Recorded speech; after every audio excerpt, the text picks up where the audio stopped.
Most people on YouTube start off their YouTube videos the complete wrong way. If you can figure out how to capture someone's attention in the first 30 seconds of your video, you're gonna win on YouTube. There's this YouTube channel with 1.8 million subscribers getting almost 15 million views a month on their video podcasts. And one of the key reasons they're getting so many views on YouTube is the way they edit their intros. When you click on any of their videos, you literally get glued into it and you just can't look away. So what did we do with our podcast channel? We copied them. And since copying their intros, our podcast channel has seen some of the best retention that we've ever seen on the channel. Now, I think this formula is genius, specifically if you have long form content on YouTube, but there's 5 tips that they do inside of their videos that anyone on YouTube can copy and implement in their videos to help bring up the retention and ultimately get you more views. But first, let's break down the Diary of a CEO's epic intros. When he turned 16, he was the best skateboarder in the whole wide world. The very first thing that they do at the beginning of every single podcast is they open it up with what I call a big opening. Typically, this could be an emotional moment from the podcast or just a bold statement like this. What I would love to do is call someone to my office on Friday. I love firing people on Friday. Barbara Corcoran in the house! Really, the goal here is that the very first clip that you want to show on your YouTube videos is not, hey guys, welcome back to the channel. My name is... You do not want to do that at all. What you want to do is catch their attention. Here you want to find a moment that offers a really unique perspective or maybe just adds curiosity to the video itself. This could be a moment in the video that is super funny or super emotional, and having that up front is a really strong opening to your video. Now, once you have your big opening, the second thing that they do every single time in their intros is add context. If you were to click on a YouTube video about how to grow a business or how to get rich, who are you more likely to listen to for an hour and a half or 2 hours on how to make money? Warren Buffett or some random person who you don't even know who they are? Probably Warren Buffett. That's why it's so important to give context. So when you're talking about the random guy over here, you can start to share about how he made a bunch of money, how he grew a business, and now there's some trust here. Now I'm willing to actually listen to this random guy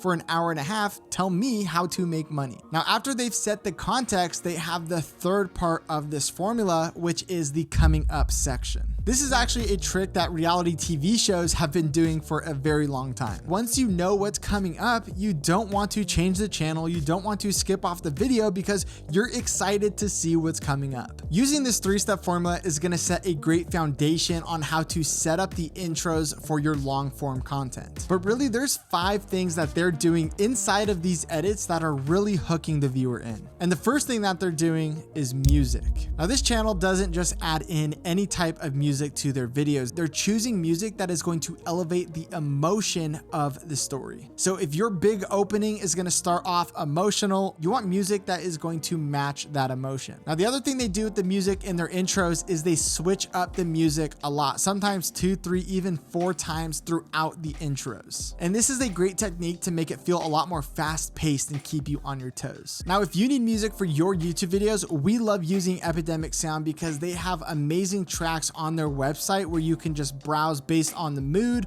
or based on the theme, and it makes it really easy to find the right song for the video. And the best part is you can use this on your YouTube channel and still monetize your videos so that you can still get paid. And if you use the link in our description and use our code THINK50, you're gonna get 30 days for free and then 50% off of the annual plan after that. To show you how important music is to your intros, take a listen to our podcast intro without any music. When you're just wandering around with no purpose, with nothing to do, that's usually when you get in trouble. Someone's curious if you've ever been in trouble with the law. Now take a listen to it with music. When you're just wandering around with no purpose, with nothing to do, that's usually when you get in trouble. Someone's curious if you've ever been in trouble with the law. The second thing that they add to their intros to really keep your attention is the use of sound effects. Now, honestly, sound effects are really underrated because sometimes it takes a little bit of time to add them in, but luckily with Epidemic Sound, they have a huge library of sound effects, so it's really easy to find the right sounds,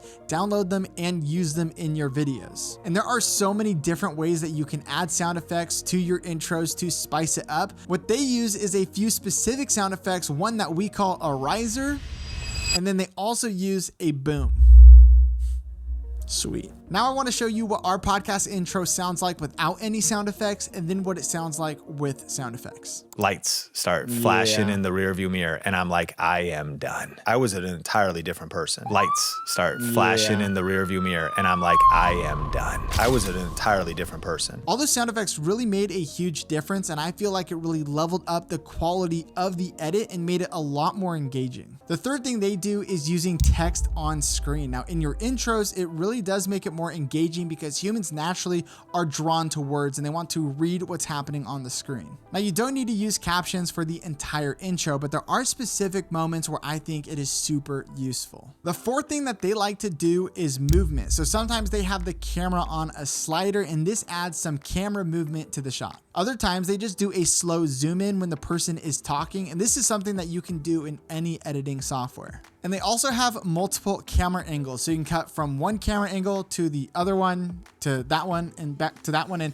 it's just more engaging to have different camera angles. Not everyone can do this, but if you can, this could be a great way to make your intro even better. The fifth thing that they do is add in a lot of B-roll. It might be articles or other people's footage that they're using in the intros to tell the story. The whole goal here for you is to show, not tell, and to make it as visually engaging as possible and not just talking to the camera. At the end of the day, you could implement all of this stuff and still not get views on YouTube, and that's because you just don't know how to package your content to make someone click on the video. So check out this video on the screen right now, and I'm gonna walk you through exactly how to get people to click on your video so they can actually watch these intros that you are now making completely awesome. I'll see you guys in the next video.